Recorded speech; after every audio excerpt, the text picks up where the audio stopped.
Si tu fais du business en ligne et que tu utilises WhatsApp Business pour échanger avec tes clients, cette vidéo est faite pour toi. Parce que dans cette vidéo, je vais te montrer la stratégie complète, bien structurée, qui te permettra de convertir le maximum de prospects en clients. Parce que la vente est basée sur la confiance. Et parlant de la vente en ligne, ça demande une bonne stratégie. Et cette stratégie que je vais te partager dans cette vidéo est basée sur 4 étapes essentielles. Et si tu rates une étape, tu peux échouer une vente simple. Alors, si c'est ta première fois de me découvrir, mon nom c'est Jean-Baptiste Digende. Je suis entrepreneur web, créateur de contenu, expert en marketing digital et passionné du développement personnel. Et sur ma chaîne ici, je parle de marketing digital et les business en ligne. Si ce thème t'intéresse, abonne-toi et clique sur la cloche de notification pour qu'on avance ensemble. On commence par la première étape, l'accueil et le profil professionnel. Avant même que le client ne t'écrive, il t'a déjà analysé. Il a déjà regardé ton nom, ta photo, ta description. Et cette observation envoie une image de toi dans sa tête. Et dès lors, il décide s'il te fait confiance ou pas. Ton profil doit répondre à une seule question. Est-ce que cette personne est sérieuse? Et ça va se savoir au niveau de ta photo de profil, ta description et tes statuts qu'il regarde. Donc tu dois avoir une photo de profil très professionnelle qui reflète ce que tu fais. Par exemple, tu ne peux pas prétendre vouloir dire expert en marketing digital et sur ta photo de profil, c'est Messi qui est là. Ça ne colle pas. Le client, quand il voit ça, il n'aura pas confiance à toi. Donc, même si vous aimez vos fans, comment, faites de votre mieux pour ne pas mettre leurs photos dans vos photos de profil. Surtout sur WhatsApp Business. Et pour la description, tu dois avoir une description claire de ce que tu fais et pour qui tu le fais. Tu rends service à qui? Aux entrepreneurs, aux salariés, à ceux qui sont aux chômage, aux malades.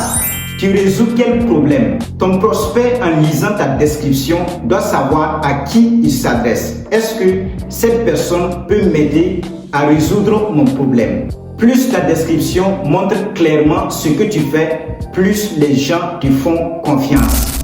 Après la description vient tes statuts. Tes statuts doivent être cohérents à ton activité. Par exemple, tu ne peux pas être en train de vendre des produits de santé et sur tes statuts, c'est toi qui publies les histoires de football, de ta vie privée ou du marketing digital. Non, ça ne colle pas. Le client, lorsqu'il va voir ça, il ne va pas te prendre au sérieux. Il ne te fera pas confiance et du coup, tu vas le perdre. Donc, si vous voulez publier quelque chose en dehors de vos activités, c'est mieux de le publier sur WhatsApp classique. Alors, maintenant, une fois que tout ça est fait et que le client te contacte, l'accueil doit être crucial. Un mauvais accueil peut bloquer une vente dès la première phrase. Parce que si le client ne se sent pas respecté, il va fuir. Et voici une phrase type d'accueil que vous pouvez vous adapter. Bonjour et bienvenue. Merci de nous avoir contactés. Dites-nous, s'il vous plaît, comment je peux vous aider. Maintenant que le client est rassuré par ton profil et ton accueil, l'erreur que beaucoup font, c'est de vouloir vendre trop vite. Et c'est là qu'intervient l'étape la plus importante de la vente, le CSC, comprendre sa cible. Nous devons comprendre que le client ne nous contacte pas parce qu'il nous aime, il nous contacte pour son problème. Le client s'en fout de ton produit, de ton prix ou même ton business. Ce qu'il veut, c'est une solution claire à ce qu'il vit. Et voici ce que vous pouvez faire concrètement. Votre rôle ici, ce n'est pas de parler, mais d'écouter. Et pour cela, il faut poser les bonnes questions et laisser le client s'exprimer. Et voici quelques exemples de questions que vous pouvez vous inspirer pour vos prochaines conversations avec vos clients. Quel est exactement votre besoin? Depuis quand vous avez ce problème? Qu'est-ce que vous recherchez comme résultat? Toutes ces questions vont non seulement vous permettre de connaître les besoins de votre client, ce qui lui a amené vers vous. Et en plus de ça, le client va se sentir écouté et respecté. Et dès lors, l'image qu'il a de vous dans sa tête, voici quelqu'un qui est là pour m'écouter, pour me comprendre, afin de m'apporter une solution adaptée à mon problème. Lui, il peut vraiment m'aider. Je lui fais parfaitement confiance. Et pour créer plus de confiance, vous devez reformuler ce que le client vous a dit au niveau du CSC. Sinon, il risque de penser que vous posez vos questions de façon mécanique. Et voici un exemple. Si je comprends bien, votre objectif est, et vous mettez son objectif, et votre difficulté principale est, vous complétez son problème. Donc pour un briefing de cette étape qui est le CSC, voici ce que vous devez comprendre. Vous ne pouvez pas apporter une solution à un problème que vous ne comprenez pas. Et pour connaître le problème, il faut poser les bonnes questions. Parce que si le client ne se sent pas écouté et respecté, il va fuir, vous laisser. Donc prenez toujours le temps de détecter le problème de votre client avant de lui proposer votre solution. Alors maintenant, une fois que vous avez compris votre client, vous pouvez maintenant jouer votre vrai rôle, le rôle du guide. Et c'est là que nous passons à la troisième étape qui est la RDA. Le R ici signifie réorientation, le D directive et le A assurance. Et on va voir tout ça de façon détaillée. Parlons premièrement du R, la réorientation. Parfois, le client pense savoir ce qu'il veut, mais il ne sait pas réellement ce qui est adapté à sa solution. Et ici, votre rôle, ce n'est pas de lui donner raison, mais de l'orienter intelligemment. Et voici ce que vous pouvez dire comme exemple à cette étape qui est la réorientation. D'après ce que vous m'avez expliqué, la solution la plus adaptée pour vous serait, et vous donnez maintenant la directive, le D du RDA. Au niveau de la directive, vous prenez le contrôle avec douceur. Vous expliquez comment ça marche étape par étape, comment votre solution peut réellement résoudre son problème. Et à ce niveau, le client doit sentir que vous maîtrisez réellement en profondeur ce que vous lui proposez comme solution. Et pour cela, il faut parler avec assurance. Le A du RDA, l'assurance. Beaucoup de clients n'achètent pas parce qu'ils ont peur. Et votre rôle, c'est de les rassurer. Les rassurer sur l'efficacité, la livraison, le suivi, la fiabilité. Une fois que tout est fait et que le client est convaincu dans sa tête, il reste une chose à faire. Et c'est la quatrième étape, l'aider à passer à l'action, le closing. La vente doit conclure sans stress.